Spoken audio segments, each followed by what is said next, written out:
Thiruvananthapuram medical college ആശുപത്രിയിലെ multi speciality ബ്ലോക്കിലുണ്ടായ തീപിടുത്തവും അതിനു പിന്നാലെ ഉയർന്നുവന്ന മരണവാർത്തയും കേരളത്തെ ഞെട്ടിച്ചിരിക്കുകയാണ്. സംസ്ഥാനത്തെ ഏറ്റവും വലിയ പൊതുജനാരോഗ്യ കേന്ദ്രങ്ങളിലൊന്നിൽ ഇത്തരം സുരക്ഷാ വീഴ്ചകൾ സംഭവിക്കുന്നത് സാധാരണക്കാരായ ജനങ്ങൾക്കിടയിൽ വലിയ ആശങ്കയാണ് ഉണ്ടാക്കുന്നത്. മാർച്ച് 17 ഉച്ചയോടെയാണ് തിരുവനന്തപുരം മെഡിക്കൽ കോളേജിലെ മൾട്ടി സ്പെഷ്യാലിറ്റി ബ്ലോക്കിലെ അത്യാഹിത വിഭാഗത്തിൽ തീപിടുത്തമുണ്ടാകുന്നത്. ഷോർട്ട് സർക്യൂട്ടാണ് അപകട കാരണമെന്നാണ് പ്രാഥമിക നിഗമനം. തീപിടുത്തത്തെ തുടർന്ന് പുക പടർന്നതോടെ ICUവിൽ കഴിഞ്ഞിരുന്ന അതീവ ഗുരുതരാവസ്ഥയിലുള്ള രോഗികളെയും കൂട്ടിരിപ്പുകാരെയും ജീവനക്കാരെയും സുരക്ഷിത സ്ഥാനങ്ങളിലേക്ക് മാറ്റാനുള്ള നടപടികൾ യുദ്ധകാലാടിസ്ഥാനത്തിൽ ആരംഭിച്ചു. അത്യാധുനിക സൗകര്യമുള്ള മൾട്ടി സ്പെഷ്യാലിറ്റി ബ്ലോക്കിൽ തീപിടുത്തമുണ്ടായത് വലിയ പരിഭ്രാന്തിയാണ് സൃഷ്ടിച്ചത്. ശ്വാസകോശ സംബന്ധമായ അസുഖങ്ങളും മറ്റ് ഗുരുതര ആരോഗ്യ പ്രശ്നങ്ങളുമുള്ള രോഗികൾ കഴിഞ്ഞിരുന്ന ഭാഗമായതിനാൽ പുക ഉയർന്നത് വലിയ ഭീഷണിയായി. അഗ്നിശമന സേനയുടെയും ആശുപത്രി ജീവനക്കാരുടെയും നേതൃത്വത്തിൽ രോഗികളെ സ്ട്രക്ചറുകളിലും മറ്റും ICUവിലേക്ക് മാറ്റി. തീപിടുത്തത്തിന് പിന്നാലെ ചികിത്സയിലായിരുന്ന 2 രോഗികൾ മരണപ്പെട്ടതാണ് വിവാദങ്ങൾക്ക് വഴിവെച്ചത്. നെയ്യാറ്റിൻകര സ്വദേശിയായ സനീഷ് ബൈക്കപകടത്തെ തുടർന്നാണ് മെഡിക്കൽ കോളേജിൽ പ്രവേശിക്കപ്പെട്ടത്. തീപിടുത്തം ഉണ്ടായ സമയത്ത് സനീഷ് ICUവിൽ ചികിത്സയിലായിരുന്നു. തീപിടുത്തത്തിന് ശേഷം രോഗിയെ മാറ്റുന്നതിനിടയിലുണ്ടായ കാലതാമസവും അസൗകര്യങ്ങളുമാണ് നില വഷളാകാൻ കാരണമായതെന്ന് ബന്ധുക്കൾ ആരോപിക്കുന്നു. അപകടത്തിന് ശേഷം ആരോഗ്യനിലയിൽ നേരിയ പുരോഗതി ഉണ്ടായിരുന്നുവെന്നും തീപിടുത്തത്തിന് ശേഷമാണ് സ്ഥിതി മോശമായതെന്നും ഇവർ വിശ്വസിക്കുന്നു.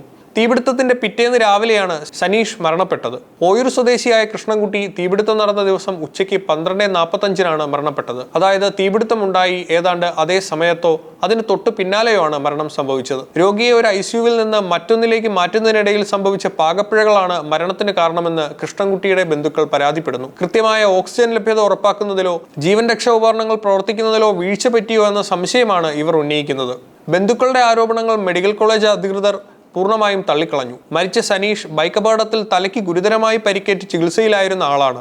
കൃഷ്ണൻകുട്ടിയും അതീവ ഗുരുതരാവസ്ഥയിലായിരുന്നു. രോഗാവസ്ഥ മൂർച്ഛിച്ചത് മൂലമാണ് മരണം സംഭവിച്ചത്. തീപിടുത്തമുണ്ടായ ഉടൻ തന്നെ പ്രോട്ടോകോൾ പ്രകാരം രോഗികളെ മാറ്റിയിരുന്നു. പ്രത്യേക സ്ക്വാഡുകളെ നിയോഗിച്ചിരുന്നുവെന്നും രോഗികൾക്ക് നൽകിയിരുന്ന ഓക്സിജനോ മറ്റ് അടിയന്തര ചികിത്സാ സൗകര്യങ്ങളോ തടസ്സപ്പെട്ടിട്ടില്ലെന്നും അധികൃതർ അവകാശപ്പെടുന്നു. തീപിടുത്തം രോഗികളുള്ള സ്ഥലത്തെ നേരിട്ട് ബാധിച്ചിട്ടില്ലെന്നും പുക പടരുന്നത് ഒഴിവാക്കാനായാണ് രോഗികളെ മാറ്റിയതെന്നും ആശുപത്രി സൂപ്രണ്ട് അറിയിച്ചു.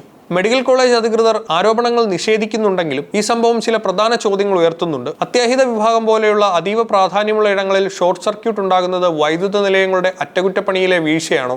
ആശുപത്രി കെട്ടിടങ്ങളിൽ കൃത്യമായ ഫയർ ഓഡിറ്റിംഗ് നടക്കുന്നുണ്ടോ? തീപിടുത്തമുണ്ടായാൽ സ്വീകരിക്കേണ്ട ഇവാക്യുവേഷൻ പ്ലാൻ എത്രത്തോളം ഫലപ്രദമായിരുന്നു?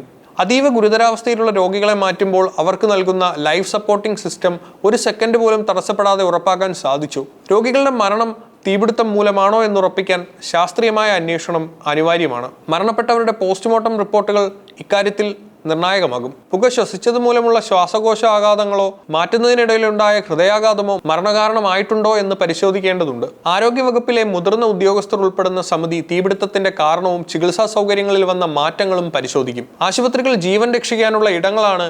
അവിടെ ഇത്തരം അപകടങ്ങൾ ഉണ്ടാകുന്നത് ജനങ്ങളുടെ വിശ്വാസത്തെ ബാധിക്കും. തിരുവനന്തപുരം മെഡിക്കൽ കോളേജിലെ സംഭവം ഒരു പാഠമായി ഉൾക്കൊണ്ട് സംസ്ഥാനത്തെ എല്ലാ സർക്കാർ ആശുപത്രികളിലും സുരക്ഷാ സംവിധാനങ്ങൾ പുനഃപരിശോധിക്കേണ്ടതുണ്ട്. മരിച്ച രോഗികളുടെയും ബന്ധുക്കളുടെയും പരാതികൾ സത്യസന്ധമായി അന്വേഷിക്കുകയും വീഴ്ചകൾ സംഭവിച്ചിട്ടുണ്ടെങ്കിൽ ഉത്തരവാദികൾക്കെതിരെ നടപടിയെടുക്കുകയും ചെയ്യേണ്ടത് നീതി ഉറപ്പാക്കാൻ അത്യാവശ്യമാണ്.